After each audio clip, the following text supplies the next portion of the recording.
como casal revela aspectos profundos sobre a pessoa de Deus.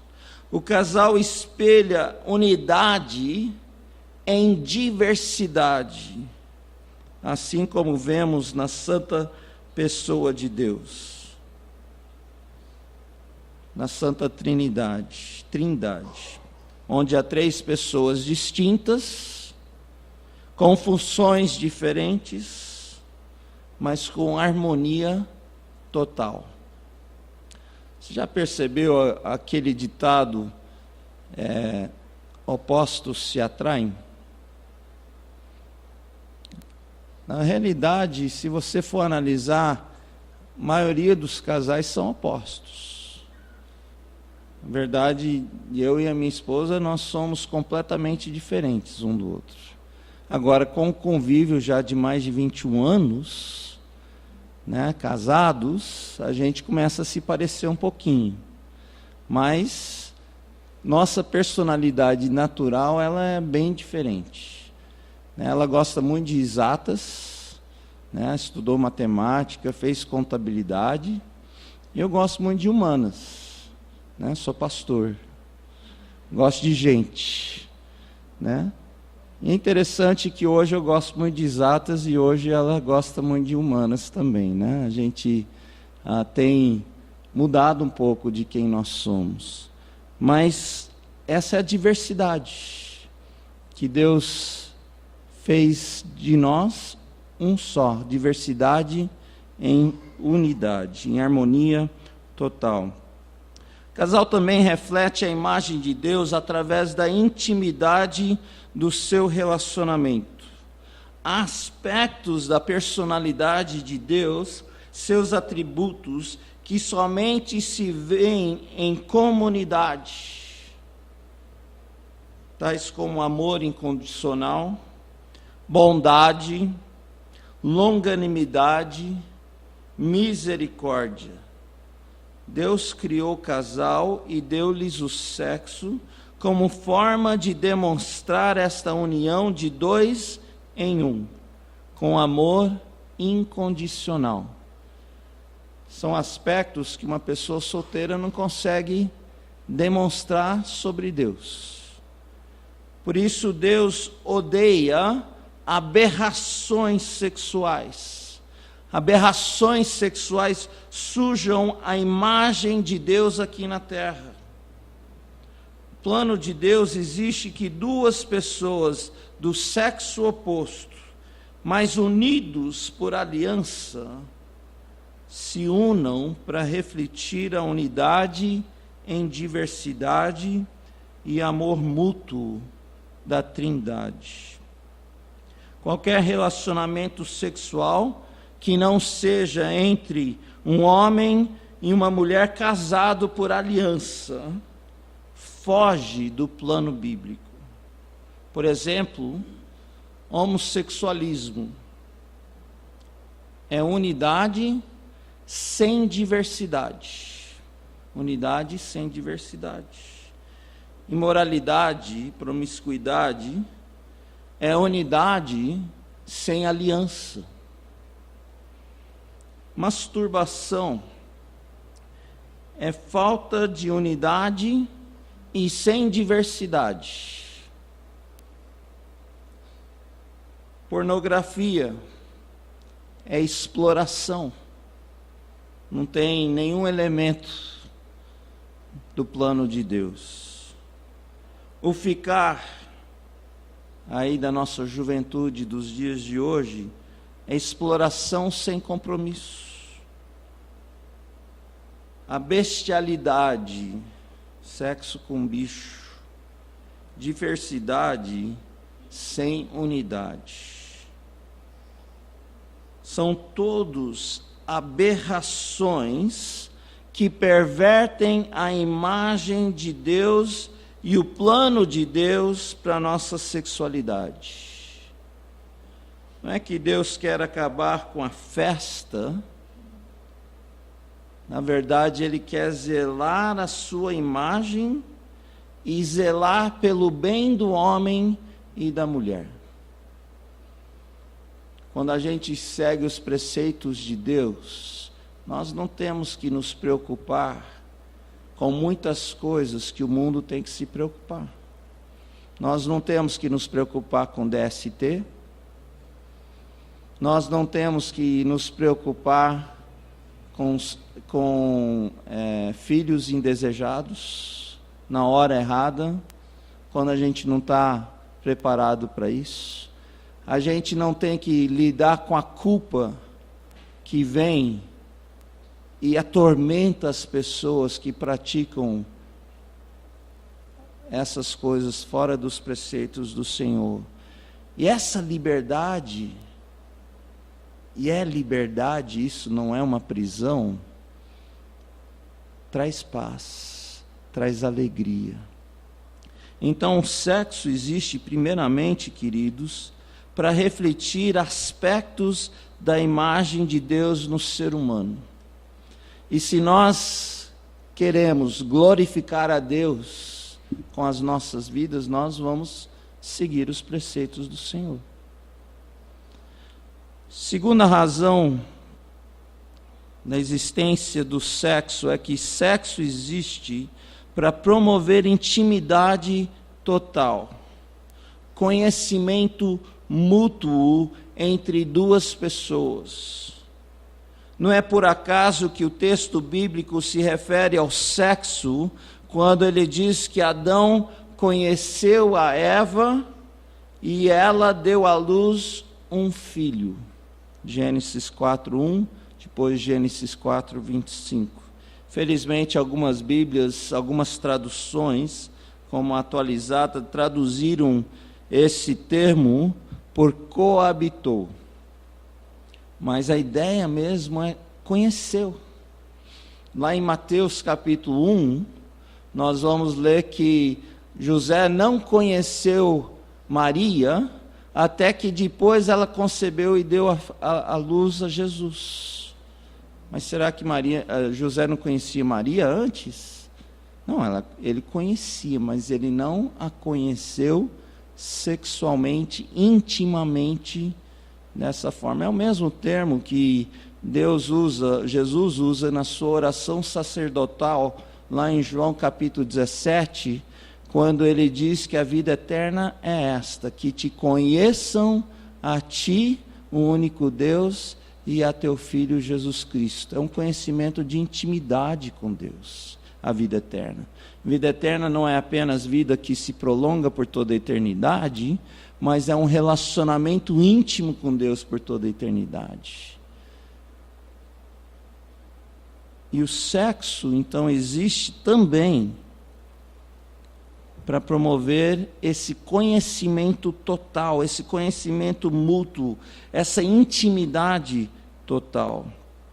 O ato sexual é um evento em que duas pessoas se abrem totalmente, cada uma para a outra, tornando-se totalmente vulneráveis, mas ao mesmo tempo dando continuidade a um processo de compreensão, de sensibilidade mútua. Ao mesmo tempo, como muitos casais podem testemunhar, o bom andamento da vida sexual do casal, existe um conhecimento mútuo cada vez maior. Muito mais do que um ato bestial ou biológico, o sexo verdadeiro aos olhos de Deus é uma experiência que existe conhecimento íntimo e que gera conhecimento mútuo. Por isso, o sexo no casal deve crescer em significado e profundidade ao longo de um casamento. Não deve se tornar monótono ou cansativo, como alguns vendedores de sexo ilícito querem que acreditamos. Sexo livre realmente barateia esse aspecto de união física entre duas pessoas. Em vez de conhecimento mútuo, intimidade profunda, encontramos falsidade, hipocrisia, exploração, prostituição, produtos do sexo animal, que não significa muito mais do que apenas o coito. comum entre animais. Esse é o problema também com contato físico precoce entre dois jovens, seja no ficar, seja no namoro descuidado. Deus criou o homem e a mulher de tal forma que cada degrau da escada de intimidade física leva para o próximo.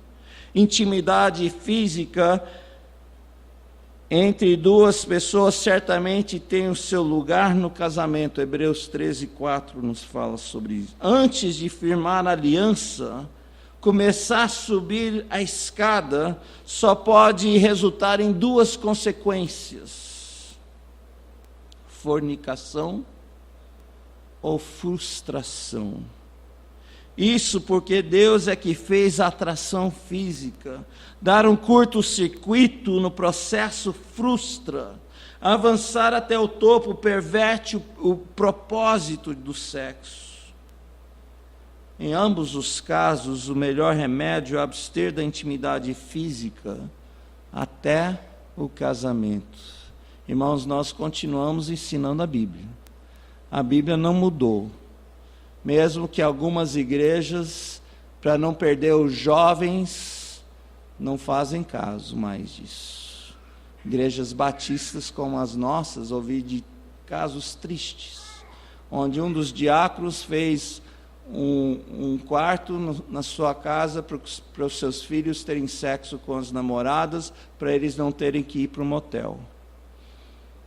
Mas a palavra de Deus é clara. E a gente continua ensinando e clamando aos irmãos, ensinarem seus filhos a obedecer os preceitos do Senhor. Sexo, no plano de Deus, constitui uma oportunidade para dois dos seus filhos, criados à sua imagem, refletir a sua glória, procriar novas imagens, desfrutar do prazer que Ele, como Pai, criou para eles. Cabe a nós protegermos a santidade e a beleza do sexo dentro do casamento. Terceira razão, porque Deus criou o sexo, é que o sexo existe também para a procriação de novas imagens e do casal. Infelizmente, alguns no decorrer dos séculos têm limitado o propósito do sexo só para isso, para a reprodução da espécie. Embora a procriação não seja o único propósito para o sexo, certamente é um dos propósitos para o sexo. É interessante que o primeiro mandamento da Bíblia tem a ver com sexo e reprodução. Já pararam para reparar, para perceber isso? Sede fecundos, multiplicai-vos, enchei a terra, sujeitai-a. Foi o que Deus falou, a primeira ordem que Deus deu a Adão e Eva. Precisamos valorizar o significado teológico por trás dessa ordem. Deus queria que a imagem dele, espelhado no homem e na mulher, fosse espalhado no mundo inteiro. Antes da queda, a união de Adão e Eva teria reproduzido pequenos espelhos da pessoa de Deus e também do amor do casal. Depois da queda, a imagem ainda se vê, mas agora de forma ofuscada, embaçada. Somente em Cristo Jesus é que esta imagem pode ser resgatada e o homem feito uma nova criatura. Por isso, a experiência sexual de um casal de cristãos, redimidos pelo sangue de Jesus, e vivendo uma vida em comunhão com Deus e um com o outro, deve ultrapassar por muito a imitação pobre oferecida pelo mundo. Este é o plano de Deus.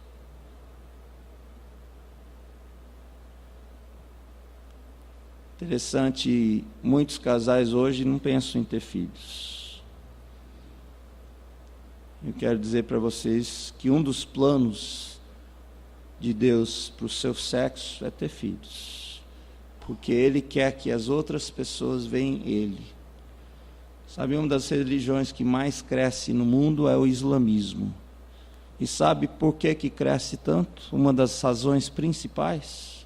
Sabe quantos filhos os muçulmanos têm? 8, 10, 12. E vão passando a religião para os seus filhos.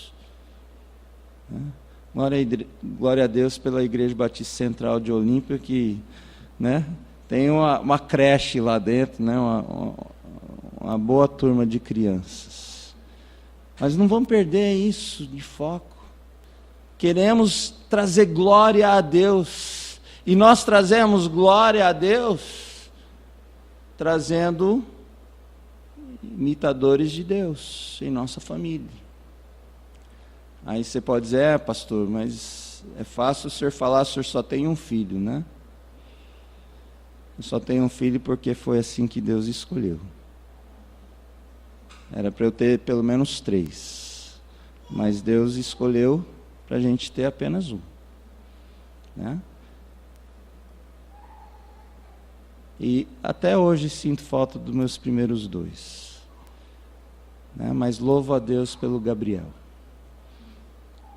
Pela oportunidade que eu tenho de reproduzir nele o que Deus tem produzido na minha vida. É uma tarefa árdua, uma tarefa difícil, mas como é gratificante, né? E muitos, quando olham para ele, falam, nossa, mas como ele parece com você, pastor. E muitos, quando olham para ele, olham, nossa, mas como ele parece com a Lília. Ainda bem, né? Parece com a gente. Né? Além de reproduzir a imagem de Deus, está reproduzindo a gente, a nossa imagem. Como é gostoso. Como é gostoso de manhã ouvir, pai, eu te amo. É muito gratificante ouvir isso.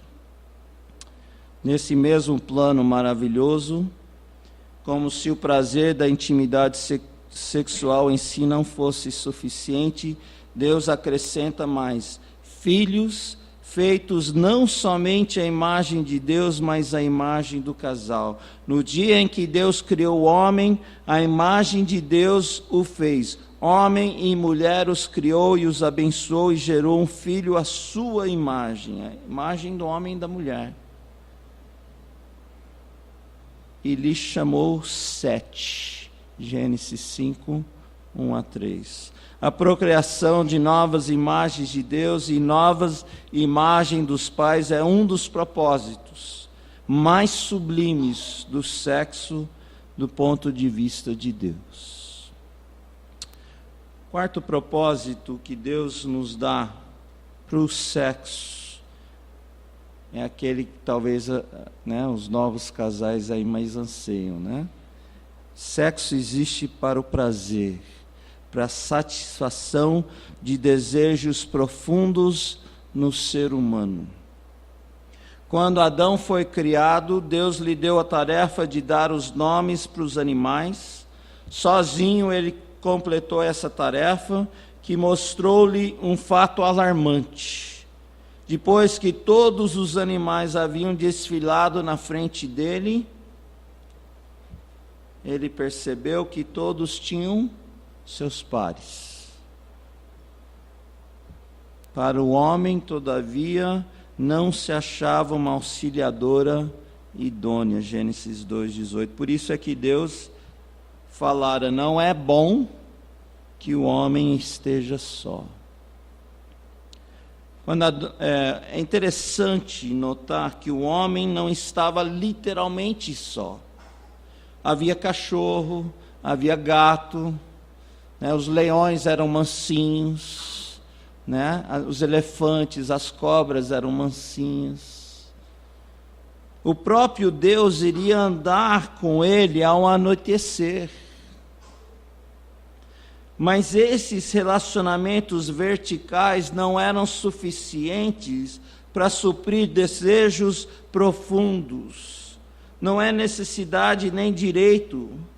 Sexualidade não pode se tornar o nosso Deus, mas Para um relacionamento horizontal de companheirismo é necessário um parceiro ou uma parceira.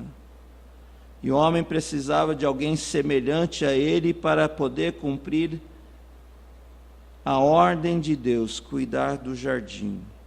Não era bom que ele tentasse realizar essa tarefa sozinho, sem auxílio. Por isso Deus deu ao homem alguém que fazia parte dele, para desfrutar da intimidade e da comunhão com ele, assim satisfazendo os seus desejos mais profundos, permitindo que os dois refletissem a glória de Deus através do trabalho. O ato sexual é a consumação da satisfação, do prazer dessa comunhão. Provérbios capítulo 5 aconselha o casal casado a procurar essa satisfação mútua como a forma de evitar imoralidade. Lá, versículos 15 a 19, diz: bebe a água da tua própria cisterna e das correntes do teu poço. Sejam para ti somente e não para os estranhos contigo. Seja bendito o teu manancial. Alegra-te com a mulher da tua mocidade. Corça de amores e gazela preciosa. Saciam-te os seus seios em todo o tempo. Embriaga-te sempre com as suas carícias. O livro de Cantares de Salomão foi escrito para exaltar a beleza do amor romântico e sexual dentro do plano matrimonial de Deus. Esses textos certamente desmentem a ideia de que o sexo por prazer está fora da vontade de Deus. Esses versículos mostram que Deus criou o sexo também para o prazer. O Novo Testamento ecoa esse aspecto da satisfação sexual mútua no casamento. O apóstolo Paulo alista desejos sexuais como uma das principais razões por que um casal deve casar-se. Lá em 1 Coríntios 7:9 ele diz: é melhor casar do que viver abrasado. Também ele adverte os casais a não absterem por muito tempo da união sexual, para que Satanás não vos tente por causa da incontinência. 1 Coríntios 7:5. O ponto não é o sexo em si, mas uma vida livre de preocupações sexuais, para poder servir melhor o reino de Deus e trazer glória a Ele. Por isso, o solteiro que tem seus impulsos sexuais sob controle está mais livre para servir de tempo integral o reino de Deus. Mas aquele, e a maioria de nós, não tem esse dom. Então, esse deve casar-se para poder focalizar seus esforços no serviço do rei, sem desvios, sem tentações imorais. Apesar de toda essa beleza no propósito de Deus para a sexualidade, temos que admitir que o sexo não é tudo na vida do cristão. Então, como qualquer coisa, precisamos aprender o equilíbrio dentro do nosso casamento. Infelizmente, nosso inimigo, o sedutor de todo o mundo, tem alcançado suas maiores vitórias contra a igreja de Jesus Cristo, justamente nesta área. Temos engolido as propagandas, as revistas, as novelas, as piadas sujas que o mundo circula, barateando uma das mais sublimes e belas criações de Deus. O sexo tem o seu lugar, mas não ocupa todo o lugar. Devemos louvar a Deus pela sua sabedoria, a sua bondade em criar o sexo. Mas vamos manter o equilíbrio.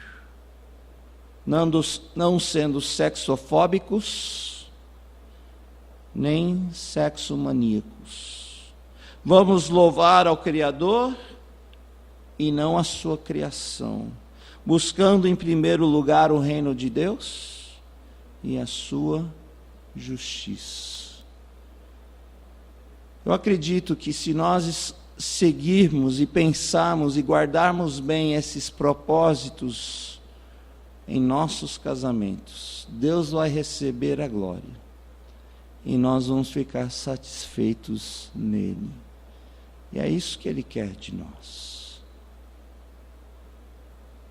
É maravilhoso seguir os planos de Deus e que Deus nos ajude cada dia mais a fazer isso.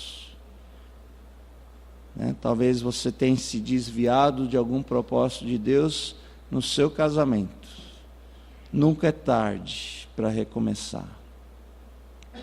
Sim, tem consequências quando nós desviamos dos propósitos de Deus, ou qualquer coisa tem consequência.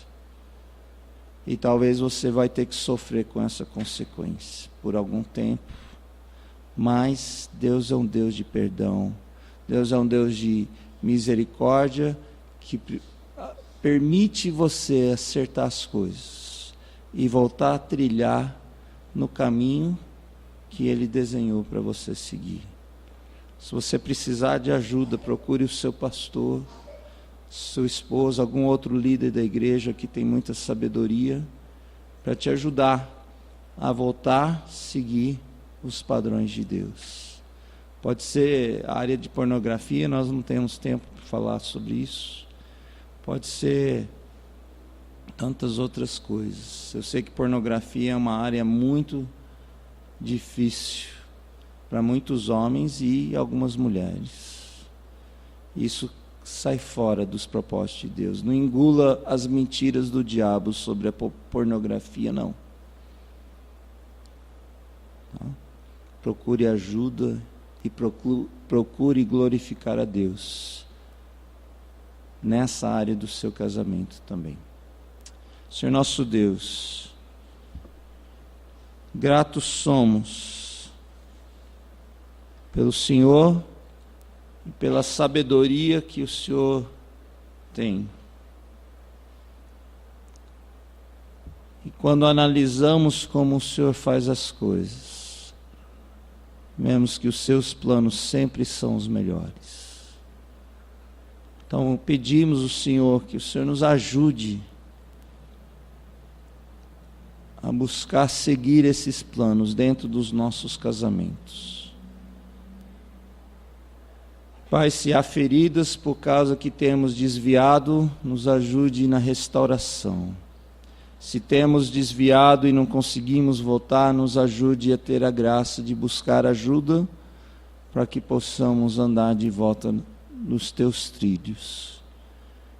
E que o Senhor seja glorificado através de cada casal que aqui está nessa noite.